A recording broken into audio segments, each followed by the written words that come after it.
Bonjour à toutes et à tous, soyez les bienvenus sur Foot Normand après un petit break Coupe de France et une petite pause d'une semaine.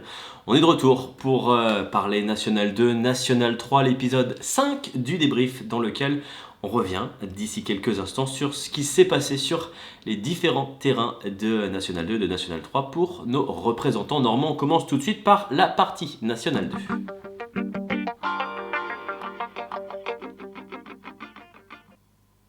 Une émission qui, vous allez le voir, va subir elle aussi les perturbations qui ont eu lieu ce week-end un petit peu partout pour les clubs français concernés par soit des déplacements en Corse, soit des affrontements avec des clubs de l'île de Beauté en raison de grèves dans les aéroports de Corse. Eh bien, les rencontres qui concernaient les clubs de l'île n'ont tout simplement pas pu se jouer, en tout cas pas pu se jouer au niveau fédéral. Voilà pourquoi nous vous présenterons des journées légèrement amputées, des classements qui ne sont évidemment pas complet en raison des matchs en retard, mais la bonne nouvelle c'est qu'il n'y avait pas d'affrontement face à des équipes corses pour nos représentants de National 2, je vous le rappelle, l'US Granville, l'US Avranches et l'AS Villers. Voici donc ce qui s'est passé ce week-end pour nos équipes dans le groupe B et dans le groupe C de National 2. C'est Thomas Bez qui s'est penché sur les différents scénarios. L'US Avranches Mont-Saint-Michel, qui arbore un maillot rose à l'occasion du mois d'Octobre Rose, reçoit le Bourges Foot 18 pour le compte de cette 7e journée de National 2. Les coéquipiers de JCP qui donnent le coup d'envoi n'ont plus gagné à domicile depuis le 13 septembre dernier. Victoire face au Stade Poitvin. Et ce sont les joueurs visiteurs de Bourges Foot 18 qui vont allumer la première brèche avec ce ballon récupéré au milieu du terrain. Il y a ce bon décalage. On temporise, on trouve le capitaine dans la surface de réparation, Ndiaye, qui est là pour reprendre ce ballon et ouvrir le score dès la 10e minute de jeu. C'est la douche froide pour l'US Avranches. Ouverture donc. On revoit ce but au ralenti avec ce cafouillage.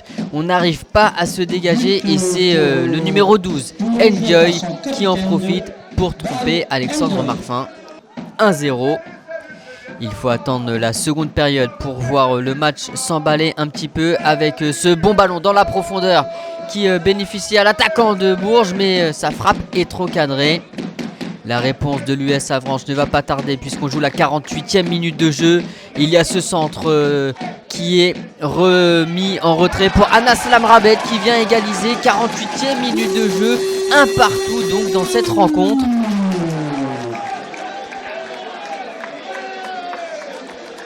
Anas Lamrabet qui avait glissé mais qui arrive à se relever rapidement pour glisser le ballon entre les jambes du gardien. 1-0 au stade René Fenouillère et les deux équipes auront l'occasion de repasser devant avec Bourges une première fois sur cette frappe qui manque de peu le cadre et une première fois pour l'US Avranches sur ce corner qui est mal dégagé, cette frappe qui manque de puissance pour tromper le gardien.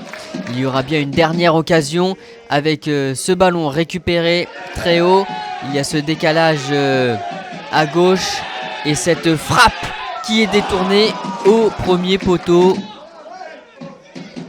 Mais voilà, on en restera là dans cette rencontre assez équilibrée où le match nul semble tout à fait logique. L'US Granville va tenter de relever la tête après son élimination prématurée en Coupe de France face à Deville-Marom, 2-1. Face à des joueurs vendéens qui vont tout de suite attaquer. Avec ce ballon dans la surface de réparation, cette tête plongeante qui frôle le poteau de Paul Relais. Une première frayeur sur la cage grandvillaise. Et la frayeur qui va s'accentuer quelques minutes plus tard, à la 18e minute plus exactement. Avec ce ballon, on cherche à relancer court côté Grandvillais, mais il y a ce bon pressing de la Roche-Vendée. Cette récupération haute, Mathieu Villette qui est lancé dans la surface de réparation et qui vient tromper Paul Relais. 1-0, ouverture du score, 18e minute de jeu. Voilà de quoi refaire douter la défense grandvillaise. Mais les Grandvillais qui vont tenter de réagir quelques minutes plus tard avec cette frappe qui est détournée tant bien que mal par le gardien adverse. En seconde période, il y a ce coup franc magnifiquement tiré qui est repoussé par le poteau, mais c'est Martin Legrand, le défenseur, qui vient plonger pour égaliser de la tête. On revoit ce ballon qui est repoussé par le poteau dans un premier temps et Martin Legrand qui vient égaliser. Mais la joie ne sera que de très courte durée puisque Thomas Allemand vient redonner l'avantage à la Roche-Vendée sur corner. Il est le premier à reprendre ce ballon qui traînait dans la surface de réparation. La Roche-Vendée qui va accélérer avec cette nouvelle offensive, cette frappe qui est repoussée par Paul Rollet. Mais alerte, but magnifique avec un nouveau corner. Le ballon qui est remis dans la surface de réparation et le retourné acrobatique de Alan Ramos pour faire le break. 3-1 pour les Vendéens. L'inspiration est géniale et le but tout aussi magnifique. Il y aura bien une réaction Grandvillaise avec ce ballon qui frôle le cadre. Mais dans les derniers instants de la rencontre, on joue exactement à la 94e minute de jeu. Il y a cette accélération de Boissy qui vient de rentrer en jeu. Il prend un relais, on le relance en profondeur. L'enchaînement est parfait, la frappe est croisée. Ça fait 4-1 pour la Roche-Vendée. Et c'est une nouvelle défaite pour l'US Granville. On revoit le but au ralenti avec cet enchaînement et cette frappe qui vient tromper Paul Rollet qui n'y peut rien. Score final 4-1 pour les Vendéens. L'AS Villers qui reste sur une défaite en championnat 5-2 face au FC Balagne a vu son coach Bruno Luzi quitter le club. En attendant, c'est Éric Ledeux qui a pris les rênes de cette équipe en intérim. Et on va le voir, c'est un beau visage que nous montrent les joueurs de la Côte-Florie avec cette première frappe de tournée. Il y aura bien une réaction du côté de Beauvais avec ce bon crochet. On entre dans la surface de réparation. Le ballon qui traîne, la frappe qui est détournée. Mais ce sont bien les joueurs de Villers qui continuent d'attaquer avec ce bon décalage et ce centre venu de la gauche. Le ballon qui va être remis en retrait. La frappe qui va être détournée par le poteau. Ça ne veut décidément pas sourire aux joueurs de la Côte-Florie. Peut-être sur ce coup franc. On joue la 26e minute de jeu. Ce coup franc qui est détourné juste au-dessus de la barre transversale. L'AS Villers qui a poussé mais qui n'a pas trouvé la faille. Et à la 46e minute de jeu, cette tête d'Andreas Marquez qui vient tromper Gaëtan Boiroux. Le gardien qui avait tenté de repousser le ballon, mais il avait a priori bien franchi la ligne. On va revoir tout ça au ralenti. Ça s'est joué à quelques centimètres avec ce ballon qui vient mourir au pied du poteau et qui semble avoir franchi en effet la ligne de but. Au retour des vestiaires, Villers qui va tenter d'attaquer, mais cette tête manque de tranchant pour tromper le gardien adverse. On continue d'attaquer avec cette frappe lourde mais qui est hors cadre. Un dernier coup franc à jouer et c'est Ferlangal qui monte au-dessus de tout le monde et qui vient égaliser à la 90e minute de jeu dans le temps additionnel. Là voilà la réaction des joueurs de l'AS Villers qui sont récompensés de leurs efforts. On jouera peut-être ce dernier ballon. Et non, on en restera là. Score nul entre Villers et Beauvaisoise. 1 partout. Pas de victoire malheureusement pour les pensionnaires normands de National 2. 2 matchs nuls et un revers. On fait tout de suite le bilan de ce week-end de compétition. La lourde défaite de l'US Granville 4-1 du côté de la Roche-sur-Yon. Le nul à domicile de l'US Avranches contre Bourges. À noter la première victoire de la saison des Girondins de Bordeaux d'Andy Carroll sur la pelouse de Saumur. Et Saint-Malo qui confirme et qui profite de la défaite à domicile de Saint-Privé-Saint-Hilaire pour prendre tout simplement la tête du classement. L'US Saint-Malo leader avec 17 points, c'est assez impressionnant. L'US Avranches qui reste 6ème de ce championnat et qui a pris la bonne habitude de ne pas trop perdre cette saison. Ça se complique en revanche pour l'US Granville, vous le voyez, avant-dernière position pour les Corsaires avec un match d'avance sur la Lanterne Rouge, le Poiret survit. Il va donc falloir incessamment sous peu se réveiller pour les Granvillais. Ça pourra être dans 2 semaines à domicile face aux Herbiers. L'US Avranches de son côté ira du côté du Matmut Atlantique pour l'un des déplacements les plus attendus de la saison avec cet affrontement face aux Girondins de Bordeaux. Dans le groupe C, l'AS Villers qui obtient un nouveau point et qui avance mine de rien dans ce championnat. Match nul 1-1 contre l'AS Beauvais et vous le voyez, des matchs reportés. Furiani Agno notamment, qui nous donne un classement avec toujours le pouvoir, le leadership pour les clubs franciliens. Fleury devant Bobigny et Créteil. L'US Chantilly est également plutôt bien placé dans ce classement. L'AS Villers qui se maintient avec 5 points en position de premier non relégable. Alors prendre des points et glaner des matchs nuls, ça pourrait ne pas suffire. Donc l'AS Villers serait bien inspiré de réaliser un exploit, pourquoi pas chez le leader, le FC Fleury. D'ici 2 semaines, ce sera évidemment compliqué, mais l'AS Villers qui pour l'instant est dans le rythme pour aller chercher le maintien dans son groupe de National 2. Voilà, on a fait le tour pour la 4e division. On enchaîne désormais avec la grosse partie, la partie National 3.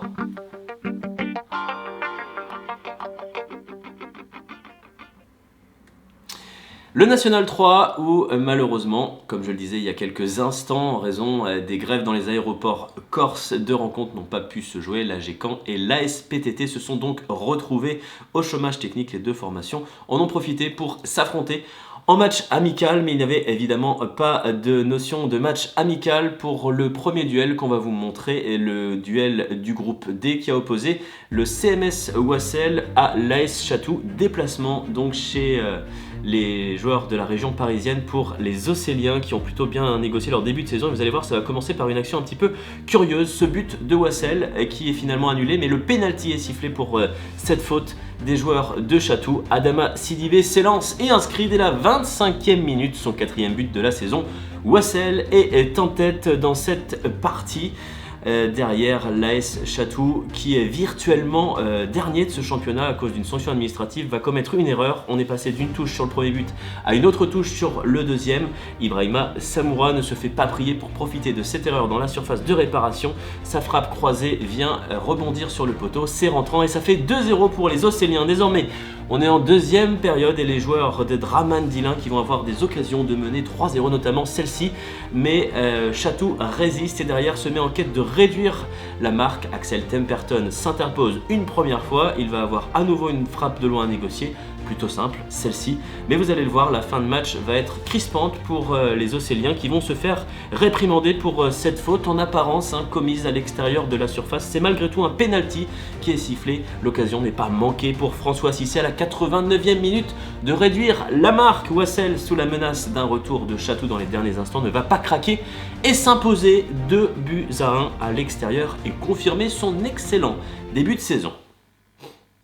Très bonne opération donc pour le CMS Wassel. Nos amis de l'AS Chatou qu'on remercie pour ces images vont devoir enclencher la marche en avant le plus vite possible. Ils sont donc avec leur sanction et ce match perdu sur tapis vert face à l'AG Caen virtuellement lanterne rouge de ce championnat sans la moindre unité au compteur. On enchaîne dans cette journée de National 3 avec le premier des 2 derbys 100% normand du week-end dans le groupe D. Thomas Bèze s'est penché sur la rencontre entre le Grand Quevilly FC et la réserve du Stade Malherbe et vous allez le voir, il y avait de jolis buts à se mettre sous la dent. Dans la rencontre qui oppose le Stade Malherbe de Caen à Grand Quevilly FC, il faut attendre les 10 dernières minutes de jeu pour voir le match s'emballer. Et ce sont les Malherbistes qui vont l'emballer une première fois avec ce ballon qui traîne dans la surface de réparation. Cette frappe qui revient sur Gabin Thomé qui vient ouvrir le score à la 83e minute de jeu. Le gardien qui avait repoussé une première fois la tentative, mais cela n'a pas suffi. Quelques minutes plus tard, il y a un magnifique but signé du numéro 9, Ilyas Miraoui. Une frappe qui termine sa course sous la barre transversale. C'est imparable. 2-0.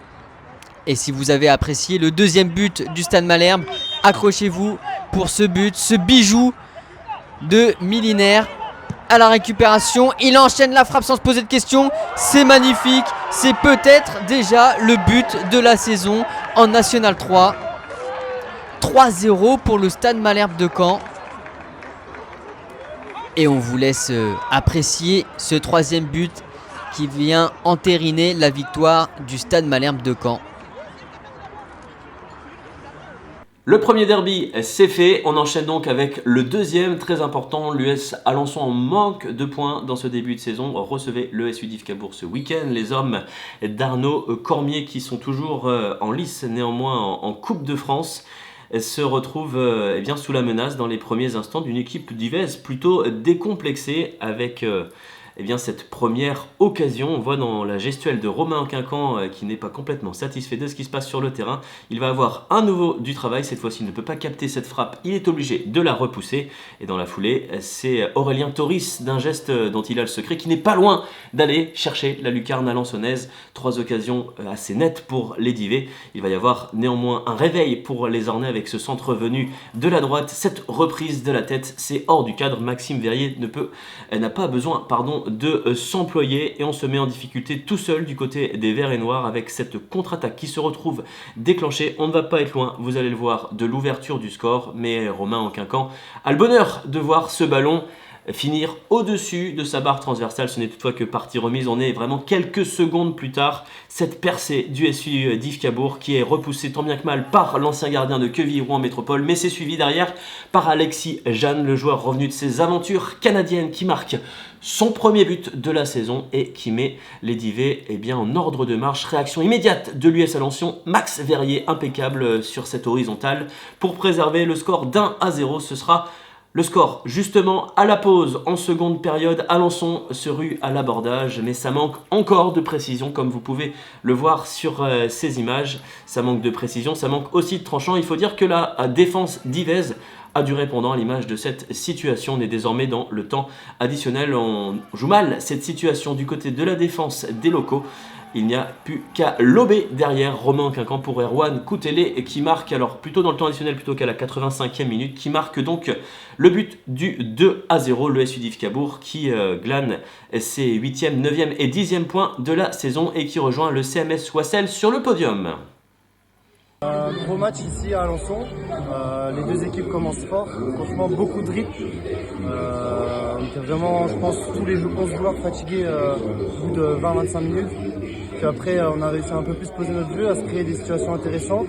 On marque à la 40e minute à peu près, donc là ça fait du bien, ça nous délivre, on sait qu'on lance notre match, puis on confirme aussi. Après la deuxième mi-temps, on revient sur le terrain très motivé, un match de soldats, franchement. Toute l'équipe a donné 200%, donc ça fait plaisir. Puis on marque à la fin, c'est anecdotique, mais ça fait du bien pour tout le monde, ça nous délivre. Et voilà, 3 victoires sur les 3 derniers matchs, donc on confirme, ça fait plaisir, il faut continuer comme ça maintenant. C'est difficile aujourd'hui parce que les scénarios des matchs se ressemblent au fur et à mesure des matchs de la saison. Mais mentalement, on n'est pas à terre et on va tout faire pour, sur les prochains matchs, revenir dans ce championnat, parce qu'avec l'équipe qu'on a, les joueurs qu'on a et la volonté qu'on a, il n'y a pas de raison pour qu'on ne réussisse pas à remonter dans ce classement. Et remerciement tout particulier à Manu Moget qui a fait tout son possible pour qu'on puisse vous diffuser les images de cette rencontre. Une défaite forcément préoccupante pour l'US Alençon. Il y a depuis ce week-end 2 groupes distincts dans son championnat. Les équipes qui trustent le haut de tableau et celles qui pour l'instant semblent parties pour lutter pour le maintien. On fait un point d'ici quelques instants. On va passer au groupe C, celui qui a donné le plus de réjouissance ce week-end en Normandie, à commencer par un déplacement pour l'AF Virois chez un mal classé, le Lannion FC. L'AF Virois qui a fait forte impression en faisant tomber le Stade Rennais à domicile voilà 2 semaines. L'AF Virois qui est toujours qualifié en Coupe de France, qui ira d'ailleurs affronter son voisin du FC Flers qui, dans les premières minutes du match, va se faire peur sur ce but marqué par les Bretons, mais c'est finalement refusé pour une position de hors-jeu. Les Virois qui vont frapper les premiers juste avant la pause. Le ballon qui va hériter à Jordan Perrier pour sa 2e apparition cette saison en N3. L'ancien joueur de Châteaubriand a réussi une belle reprise et ça part directement se loger au ras du poteau. Vire mène 1-0 à la pause. Dans le deuxième acte, eh bien, on va avoir un cavalier seul, tout simplement des Boquins avec Reda Lanrabet. Confondons pas les deux, Reda Lanrabet qui passe tout près de doubler la mise. Ce ne sera que partie remise pour les Virois. 49e minute, Matteo Mendy qui vient inscrire son 4e but de la saison et qui met les Virois à l'abri. Les Virois qui déploient du beau jeu sur ce terrain ici. Hugo Bretagne qui s'en vient servir Matteo Mendy. Il a été servi sur le deuxième but. C'est lui qui derrière joue les passeurs pour Matteo Gaillard. 64e minute. Evir qui fait le trou face à Lannion. La victoire est plutôt bien partie pour être récupérée. Mais à nouveau, ce mal récurrent pour les hommes des frangins Théo. Mewan Leboniec, 70e minute, qui marque sur coup franc. Ça commence à faire beaucoup pour les Virois sur phase arrêtée. Il va falloir certainement corriger ce problème. Heureusement, devant sa marque, sortie du banc, Lohan Ledo, 87e minute, réussit à donner l'avantage définitif à Vire. Une victoire 4-1 qui fait plaisir et qui a plutôt convaincu le co-entraîneur Robin Théo. On l'écoute. On est sur la lignée en ce moment de nos matchs depuis le revers à Milizac. Voilà, on enchaîne entre la Coupe de France et puis aussi le Stade Rennais qu'on avait à cœur de remporter chez nous.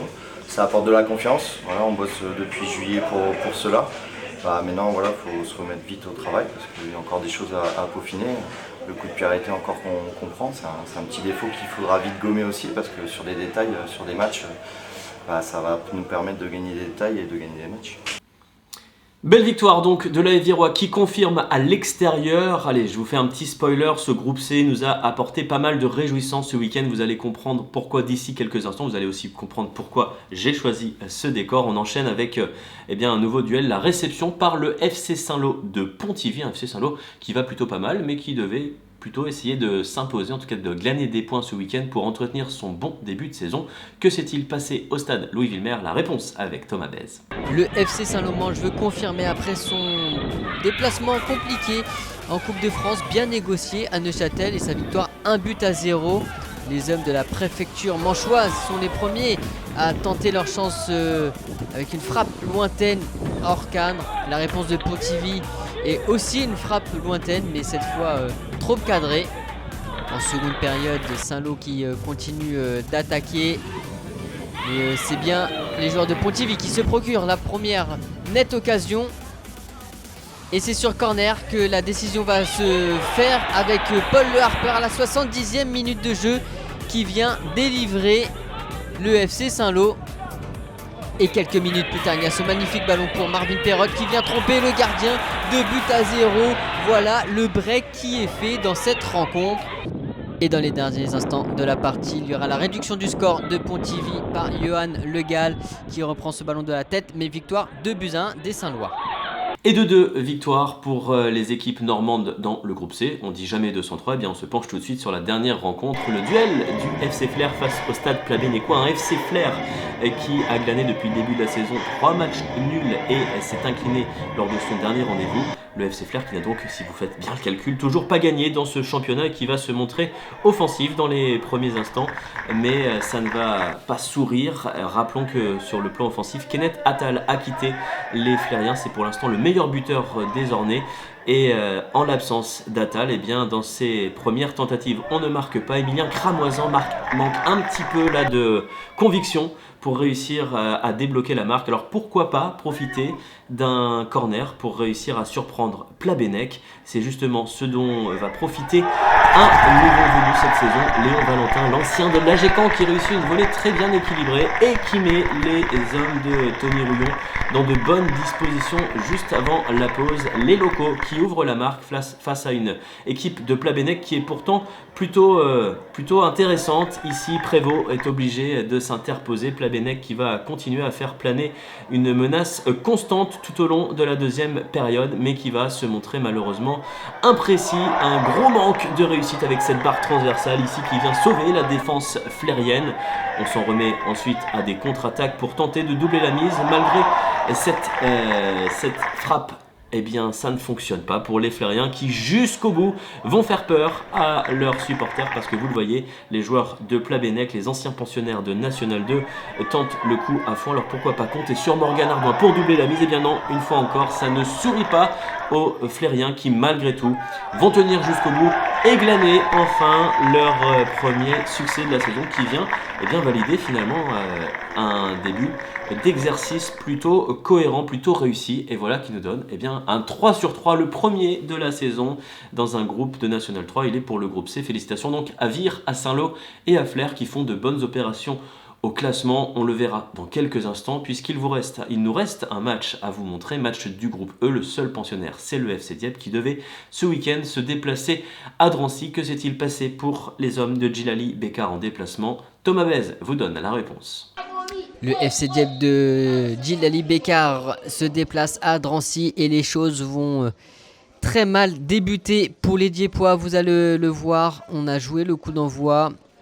On tente de poser son jeu et sur une première passe mal assurée, le ballon qui va être récupéré. On va pouvoir lancer le numéro 9, Idriss Kadet Benoît, qui vient ouvrir le score dès l'ouverture de ce match. Une frappe croisée qui vient tromper le gardien. Et en seconde période, à l'heure de jeu plus exactement, il y a ce dégagement et ce bon pressing, cette frappe enchaînée de Lucas Purio pour creuser l'écart. Le break est fait à l'heure de jeu, 2-0. Et Drancy qui va continuer d'attaquer dans cette rencontre. On joue maintenant les dernières minutes, les 10 dernières minutes plus exactement, avec ce bon ballon côté gauche. Mais la bonne défense de Dieppe qui permet la récupération, peut-être une relance. Mais toujours on voit ce pressing de Drancy qui aura été efficace à la récupération au milieu du terrain. On temporise, on attend la brèche. Et on enclenche avec ce décalage côté droit. On va trouver peut-être un centre. Le ballon qui traîne dans la surface de réparation. Le piqué est magnifique. Et Moussa Dieye qui était entré en jeu, qui vient porter le score à 3-0. Dieppe qui va avoir un sursaut d'orgueil une première fois avec ce bon décalage côté droit. Le bon centre qui est malheureusement un peu long. Le ballon qui revient dans la surface de réparation pour Jules Dauvergne qui vient réduire le score. 81e minute de jeu, 3-1. Et si alors Dieppe faisait une remontada. Dieppe qui continue d'attaquer. On joue là la 88e minute de jeu. Un bon centre, le ballon qui traîne dans la surface de réparation. La reprise de Gottfried Kittange qui est magnifique. Barre rentrante, 3-2. Mais le réveil dieppois est un peu trop tardif. Le score ne bougera plus. Défaite 3-2 pour les Arans.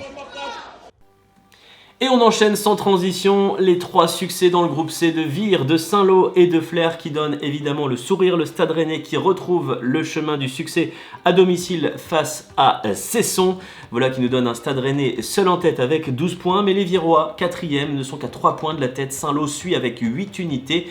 C'est un excellent démarrage pour les deux équipes du Bocage. Où est Flers dans ce classement? Eh bien finalement pas très loin, ils sont les leaders de la deuxième partie de classement, les joueurs de Tony Rouillon. Ils font un joli bond avec 6 points. Et dans 2 semaines, les Flériens iront à Milizac passer un test. Et on aura notre premier derby de la saison dans ce groupe C avec la réception par Vire de Saint-Lô. Beaucoup de matchs reportés, la SPTT Caen et donc l'AG Caen qui sont contraints au repos technique. L'US Alençon qui s'incline à domicile face au SUDIF Cabourg. Victoire de Malherbe du côté de Grand-Quevilly. Et le CMS Wassel qui gagne à Chatou. Voilà qui nous donne 2 Normands sur le podium. Wassel et Div Cabourg derrière Saint-Ouen. Malherbe est là dans la première partie de tableau à seulement 3 points de la tête. C'est plutôt un bon début de saison. Malheureusement, alors Chatou, il faudrait peut-être les mettre virtuellement dans nos têtes en dernière position et donner 3 points à l'AG Caen. Mais ça donne quand même Alençon, la SPTT Caen, le Grand-Quevilly FC et l'AG Caen dans une fâcheuse posture. Dans 2 semaines, l'AG Caen recevra le Grand-Quevilly. Match importantissime. Malherbe recevra le SUDIF Cabourg pour un choc de haut de tableau. Wassel recevra Ajaccio. Alençon sera à Chatou. Et là on vous affiche toutes les rencontres. Voilà, on insiste et on poursuit avec les résultats du groupe E Le FC Dieppe qui s'incline 3-2 après avoir raté son entame. Le FC Dieppe, vous allez le voir dans une journée qui a été particulièrement prolifique, qui n'apparaît évidemment pas malheureusement dans la première partie du tableau, menée par Lycée et Croix. Le CMS Wassel est pour l'instant premier relégable malheureusement, mais c'est très serré dans ce groupe, les joueurs de Dieppe qui comptent 5 points après 5 journées. Il n'y a pas de conclusion à tirer encore, puisqu'il n'y a que 5 points d'écart entre le premier du classement et le premier relégable. Les Dieppois seraient toutefois bien inspirés, eux qui n'ont plus de match à jouer en Coupe de France, de s'imposer dans 2 semaines face à l'Entente Sannois Saint-Gratien à domicile. On a été complet sur tous les matchs, on a été complet sur les classements et on s'était promis que pour cette 5e journée, nous lancerions le bilan des buteurs. Classement des buteurs, on vous le précise, c'est pas le classement du National 2, c'est le classement des équipes normandes, dominées donc au National 2 par Idrissa Seydi devant des hommes à 2 buts, Mohamed Guilavogui, Thierry Lemaître, Oumar Conté, Anas Lanrabet et Michael Latour. Voilà donc pour le classement des meilleurs buteurs de clubs normands en National 2. On enchaîne donc avec le National 3. C'est Baptiste Fleury qui mène la danse aux côtés d'Adama Sidibé. Les 2 hommes ont marqué 4 buts depuis le début de la saison. 2 joueurs à 3 unités, Matteo Mendy et Ibrahima Samoura. Ça marque du côté du CMS Wassel. Les 2 Canets, Ilyes Najim, Ilyas Miraoui sont présents. Kenneth Attal également, mais on vous l'a révélé il y a quelques instants. Eh bien, Kenneth Attal n'est tout simplement plus un joueur du FC Flair. Voilà, on a été complet. On va se tourner à nouveau la semaine prochaine vers la Coupe de France. Il y aura beaucoup de choses à suivre sur nos réseaux sociaux et sur footnormand.fr.